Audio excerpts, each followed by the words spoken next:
Hello, guys. Welcome to Live Life on Intellectual Radio. I am your host, Lovely Laura, and this is my beautiful co host, Dr. Jones. All right, guys, we are going to have an exciting show for you. Last Wednesday, we talked about the criminal justice system. We had guests here, had a lady song, a beautiful song, I Won't Complain. So, what we're going to do this time, we're going to continue talking about the criminal justice system, but we're going to look at it from a different perspective.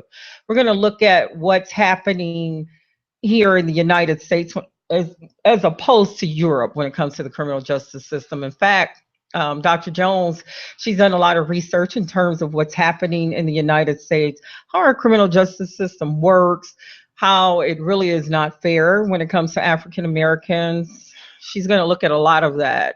I myself, I did research on Germany, specifically Germany, which is in Europe. And so I'll talk about the difference of the criminal justice system between Germany and the United States. So, Dr. Jones, I'm going to go ahead and get started because we are late. Sorry, guys. But we're going to go ahead and get started talking about that because I want to get to the meat of it. Normally, we do the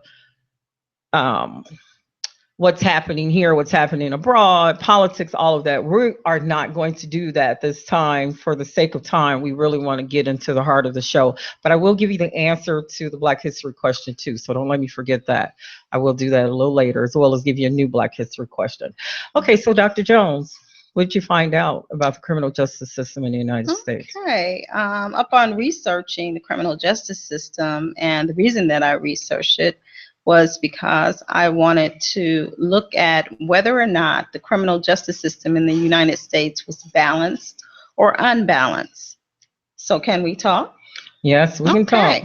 After a careful review of the former President Clinton's 1994 Violent Crime Act bill, I would argue that our criminal justice system is indeed tilted. According to former presumptive presidential candidate Bernie Sanders, the United States has the largest prison system in the world. Yes. In the world. I discovered that also. Research shows that the Clinton's 1994 Violent Crime Act bill was garnered as a result of gangs and a crack cocaine epidemic that was sweeping our neighborhoods and undermining our education system. This crime bill was gleaned as the largest crime control bill in the history of the United States, as it came with a $90 billion price tag. Now, this makes, before you say anything further, and you just brought to light, it made me think about, now it was crack cocaine in which they really went after. Now, there was still the cocaine, the white powder. Now, the white powder didn't carry as hefty of a fine or as well as criminal time as the crack cocaine did. Now, who was the population that the crack cocaine affected? What race of people? It affected the African American people the most, as you'll hear, as I continue to share the research with you. Okay. We were definitely the ones that was most impacted by this crime bill. Okay. Now, this makes one wonder if the prison system is a money-making regime. With that noted, local county jails have moved from face-to-face visitation with inmates to utilizing a TV-monitored video as a vehicle to communicate with inmates with the aid of a telephone for a 30-minute interval. Now, if the time exceeds that 30-minute mark, then one has to pay out of pocket for extended video and phone communication visitation privileges. This is a money-making business yes. in the United States. $90 billion? You poured all of that into this bill? That's definitely about money. Critics state that the crime bill decimated, meaning killing and destroying communities of color, and it accelerated mass incarceration of African American offenders. Nick Turner of VERA examined the ramifications of the Clinton 1994 crime bill more intensely in terms of human costs. He maintained that if you are a Black baby born today, you have a 1 in 3 chance of spending time in prison or in jail. He further contended that Didn't matter male or female? doesn't matter. Doesn't matter male or female. We're not talking male or female. We're talking just race. Okay. Now, he also contended that if you are Latina, that you have a 1 in 6 chance of spending time in prison or in jail. And finally, if you are Caucasian, you have a 1 in 17 chance of spending time in prison or in jail. Now, what is wrong with this prison forecast? I would query, where is the fairness? Where is the justice? Where is national security? Proponents, on the other hand, speculate that the 1994 crime bill, authored by former President Clinton, contributes to precipitous, meaning dangerously high, declines in violent crimes that had skyrocketed out of control in the 90s. The 1994 Violent Crime Act bill implemented provisions like 3 strikes you're out, which mandated life sentences for repeated felons and drug offenders. It provided funding for 100,000 new police officers and $9.7 billion for prison expansion, including the death penalty for eligible offenses. Funds were predominantly allocated for punitive approaches as opposed to rehabilitative and preventive alternatives. Now, 20 years later, the Clintons are citing a mea culpa in reference to the 1994 crime bill endorsed by former President Clinton, meaning they have publicly apologized and acknowledged that tougher sentences was a mistake and not the answer after all. What do they propose to do to correct it? Well, Hillary Clinton is proposing that if she is elected, then she is going to make some changes with the sentencing that was imposed through that crime act.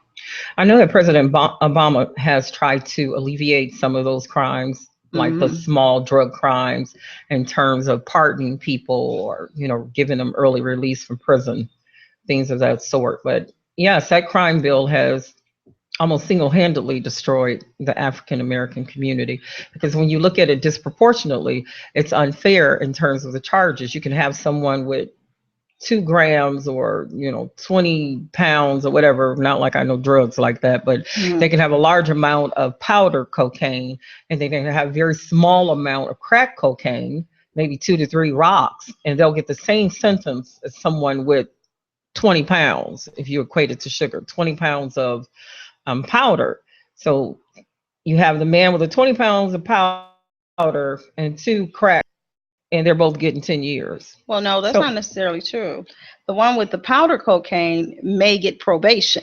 That's true. Or 2 or 3 months. They're not getting large sentences. Okay. The only race is being impacted by the drug epidemic is the African American race, and they pretty much utilize the crack cocaine and not the powder because they can't afford it. So the ones that can afford the powder, they're being pretty much exonerated when they go to court. They're not getting any time. They're getting a slap on the wrist.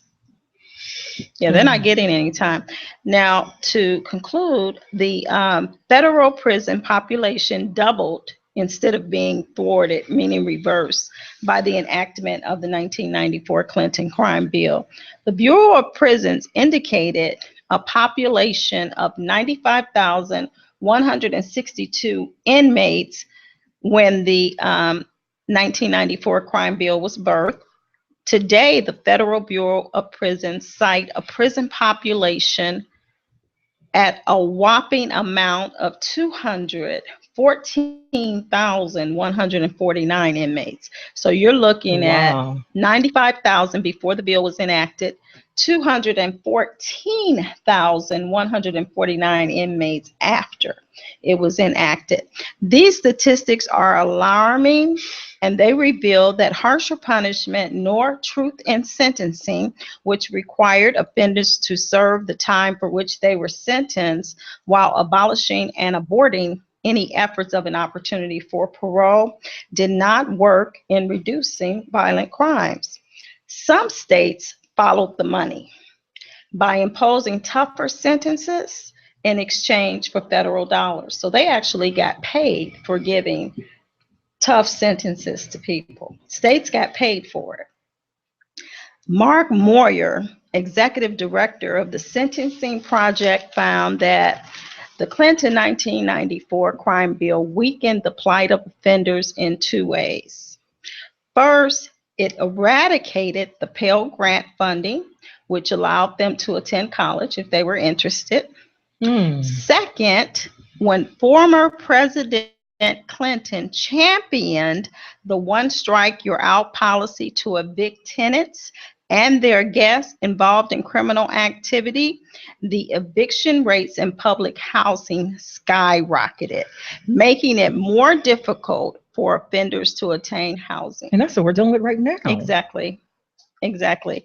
Now you be the judge. Viewers, call in at 708-223-8953 and share your thoughts. Is the U.S. criminal justice system balanced or unbalanced? Wow. I would definitely have to say unbalanced. That's really scary. Thank you, Dr. Jones, for that research, because that's pretty deep. Now, let me give you a different picture in terms of Germany. So we're talking about Europe. Their whole focus, the goal is rehabilitation. Whereas in the United States 40 years ago, that is what the United States was focused on, allegedly, was rehabilitation 40 years ago, before Bill Clinton's Crime Bill Act and all of that. But in Europe, specifically Germany is who I research, their whole purpose is to make certain that prisoners are reformed. They're big on teaching them social responsibility. Let me tell you some of the things that they do, which is quite interesting. Okay. So now, if you go to prison in Germany, first of all, the average sentence for a prisoner in Germany is less than a year. Let's start there. Whereas in the United States, my research showed that it was at least 3 years. So you're ahead of the curve by seeing less than a year. On top of that, they do not take away their right to vote when they go to prison, unlike the United States of America. Wow. They insist that when they're in prison, it's mandatory that they get absolutely mandatory. They must get education and they must work. Because again, they believe that if you treat them more like humans, then they'll come out acting like humans, able to integrate back into society right away. On top of that, when the guards want to go to their cell to visit them, first of all, they get keys to their cell. They have their own keys. The inmates get keys to their cell? Inmates get keys to their cell. And if the guard wants to visit them, they must knock on the door first in order to visit them in their cells. They're able to wear their own clothing. They do not go into prison clothes. They believe that they do not want to strip them of being humans. And solitary confinement, they don't believe in that at all. What about shackles? No, I mean, if they get keys to their, I would stand the reason to say no shackles, because they get to wear their own clothing. Now, this is for not serious crimes. You know, now the more serious crimes, I didn't see anything on that. But overall, they're all about rehabilitation, big on rehabilitation. Now let's talk about the youth. They treat the youth totally different. So they have a prison system just for the youth, whereas allegedly we have a criminal system set up for the youth, but that's not true altogether, because it's depending on the state, because some states will try a 16-year-old, a 17-year-old as an adult, specifically New York and North Carolina. At the age of 16, you can be tried as an adult. But we do have the juvenile detention center, Yeah, we do have nevertheless. juvenile detention center, but Yes. I'm talking about prison. Okay. They'll put an 18-year-old in a prison with somebody that's been in prison 40 years to life. Mhm. And that's why they get raped and they, go through these things that they go through. But in Germany, they don't do that. They look at the development of an individual to see whether or not they're fit to go in a prison. But more than likely, an 18-year-old is not going into prison with fully grown adults. So, I mean, their system is totally different. Repeat offenders, the percentage is like 20%. So they have a low recidivism rate. Exactly, a lower Okay. recidivism rate because of the fact that they treat them like human beings, not like animals. In the United States, they'll throw you in a hole. You can spend years in a hole.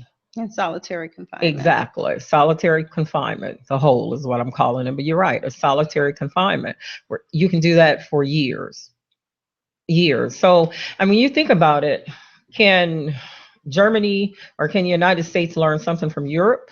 Absolutely, they can. But do they care to? There's money involved. The United States are making serious money. And the sad part of it all is that it's off of the backs of blacks, which brings me to the movie, The Birth of a Nation. I think Hmm. did you get an opportunity to take a look at I that? did get an opportunity to look at that as our entertainment spotlight. And I found that it is a movie that pretty much speaks to how slavery pretty much built the nation. There's a lot of controversy going on about the movie because the director, Nate Parker, has allegations of rape against him. Yeah. So critics are really trying to encourage you not to go see the movie because in slavery, we were raped a lot, and we feel that because we were raped, that we should be sensitive to anyone that's even accused of rape. Yeah, I was going to say, but he wasn't But convicted of he that. And wasn't how long convicted. ago was It's that? just an It's been allegation. like 20 years, right? It's No, been a I while. want to say they said that it was a recent allegation as early as August that he was looking at No, I don't think something so. on I don't that. think it was early as August, but we'll check further into that for Yeah. you guys. But Yeah, I don't think it was it that wasn't soon. anything that was in the past. It was something fairly recent, a recent allegation. I think that it recently came out, but the allegation wasn't recent. It's Okay. something that happened a while ago, but they just unveiled it and brought it back again. This was something happened when he was in college, So like the time then that he was in why is college. it still an allegation? If it happened when he was in college, then there should have been resolution to it by now. Well, again, it was an allegation. It was unfounded, so they're still calling it an allegation, but it was unfounded. I Oh, well, mean, they didn't say that it was unfounded. Yeah. yeah, So if it was unfounded, it shouldn't even be spoken about. come on now.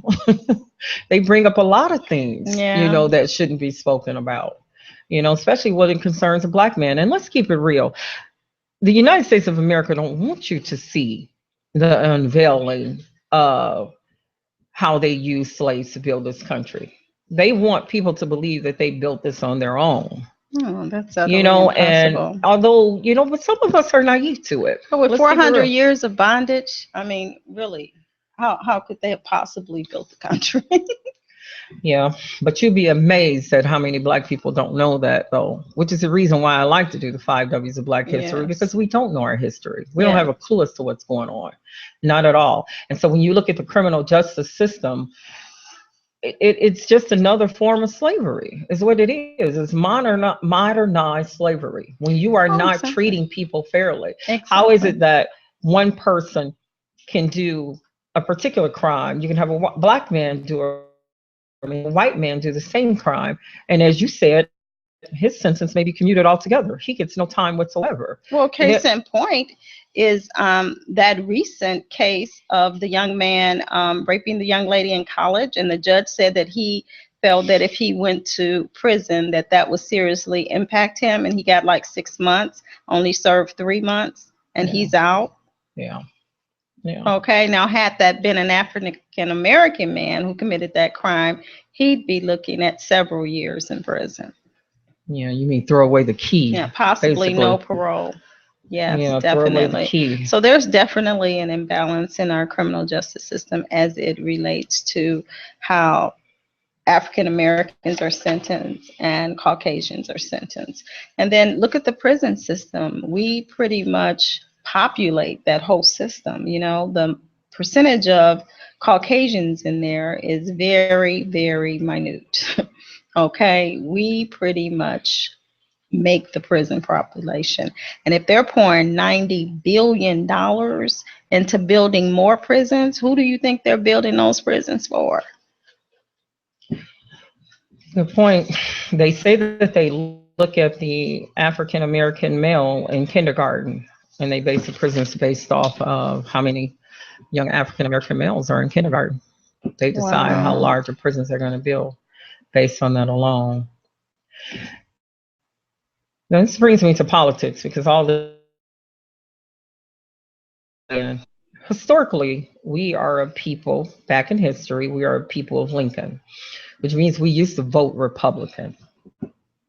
I don't know when that changed and we started voting Democrat.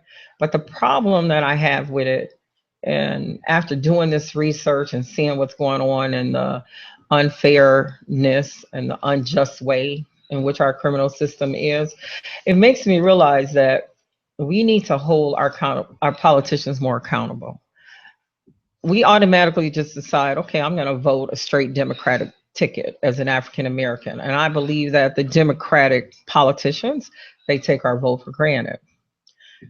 We seriously need to hold them to the fire and get them to do the things that we need to have done for us as a race of people in order to better our lives.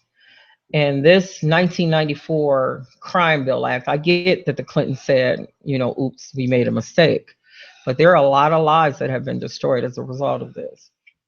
I personally would like to see something that Hillary Clinton will have in writing that will actually begin to be implemented now. I understand that President Obama has done something, but I think that we really need to push at things that can make a difference for us in our community.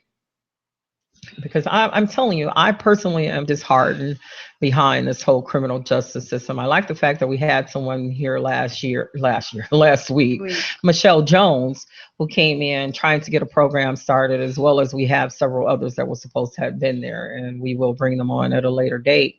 But it's great that there are programs out there where they're trying to get them to be looked at and give them an opportunity when they get out of prison to do better. But I think that we need to honestly push for laws to be changed that's going to make a difference Well, if you for us. want to Because do that, when you look at other countries, and as you stated earlier, the United yes, States, what did you say, 200 and something million?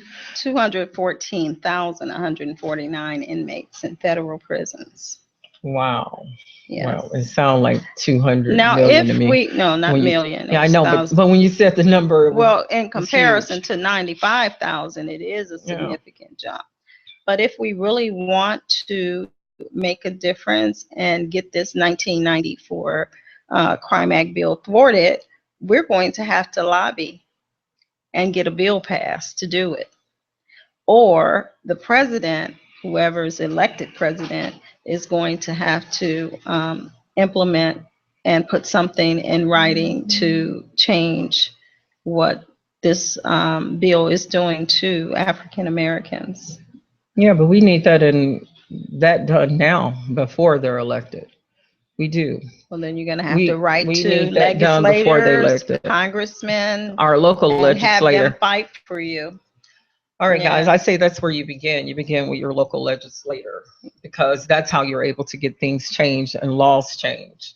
But let's face it, it is just really sad in terms of the Definitely. criminal justice system. It's not just sad, but it's also unfair. It's unjust.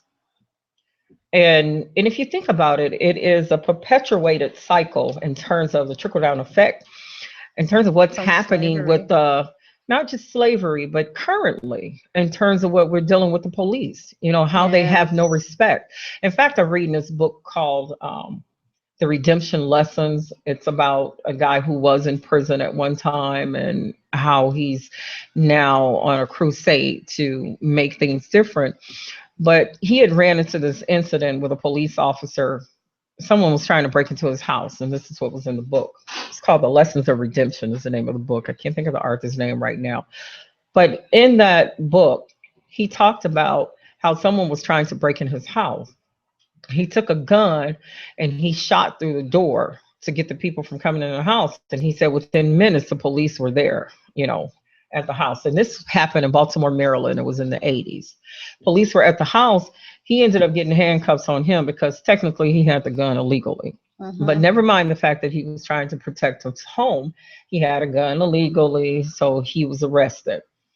When the police officer was walking him down the hallway to take him to the police car, he just out the clear blue grabbed him by the neck and started choking him, saying, hey, black boy, don't you know when a white man tells you to stop walking, then you need to stop walking. Wow.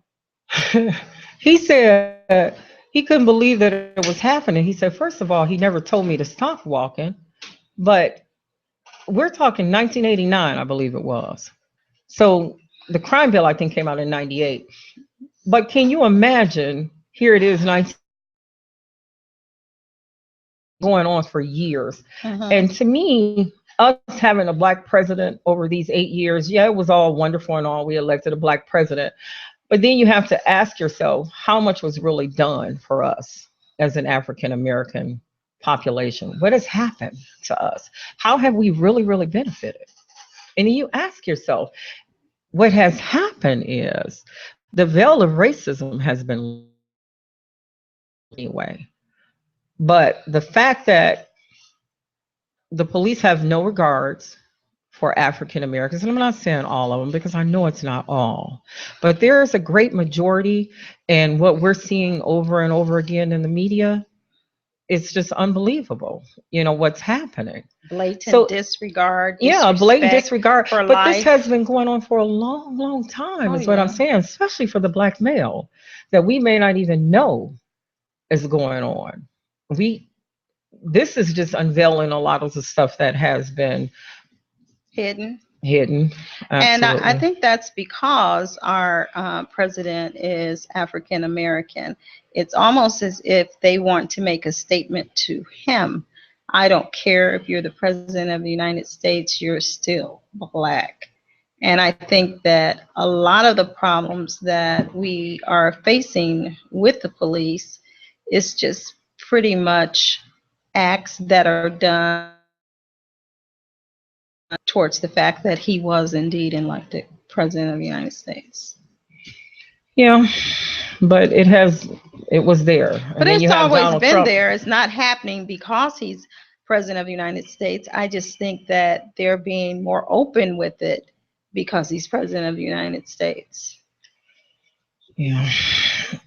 All right, guys, I promised you that I was going to give the answer to the Black History question from and last week's Black History question, it was, who was the young girl who had to be warned by the police in order to desegregate schools?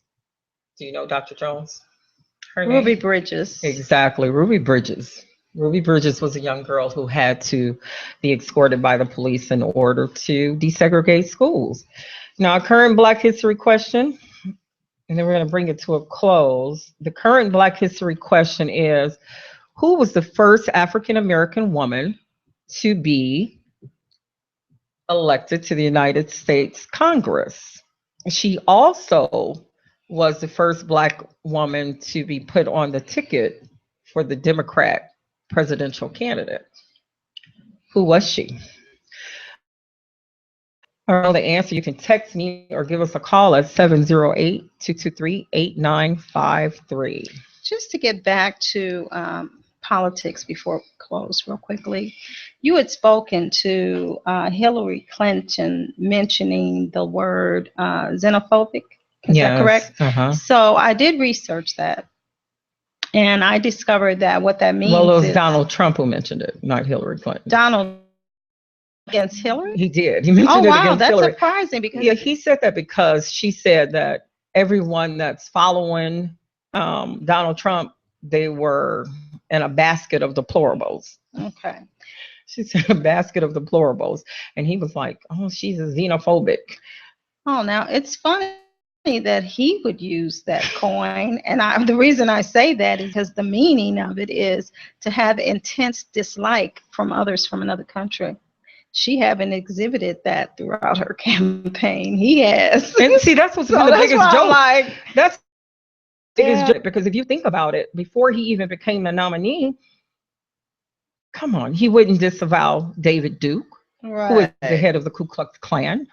He talked about Muslims. He talked about Hispanics, saying that African they were Americans. rapists and drug dealers. He talked about African Americans. He talked about the disabled population. There's not anyone he hasn't talked about besides a white male. Right. Yeah, he talked about women being fat pigs and all sorts of things. So Mhm. for him to turn around and say that she's xenophobic, am I correct? Right, Am I saying it right. You're correctly? saying it correct. Yeah, Xenophobic. xenophobic. When he's the one that displays that more than anyone. Exactly. Come on, it's a joke of a lifetime. It really is. It's a Well, joke one of a often lifetime. does that to take the attention off of themselves. Exactly. Exactly. But Dr. Jones, do you have a life message for us to I end with? do. I have a live life message for you today that I took from livelifehappy.com. And basically, it states as follows. Um, it is important to say goodbye so that life can say hello. This message has a lot of meat in it because you can't remain shackled by the past, out with the old, in with the new. The Bible says, every day new mercies I see. Lamentations 23 and 22. And that's in the Old Testament, right? Yes. Lamentations. Well, guys, that concludes our show. We want to thank you for listening to us on Live Life with Intellectual Radio. And we look forward to seeing you not next Wednesday, but the following Wednesday. Take care. Bye bye.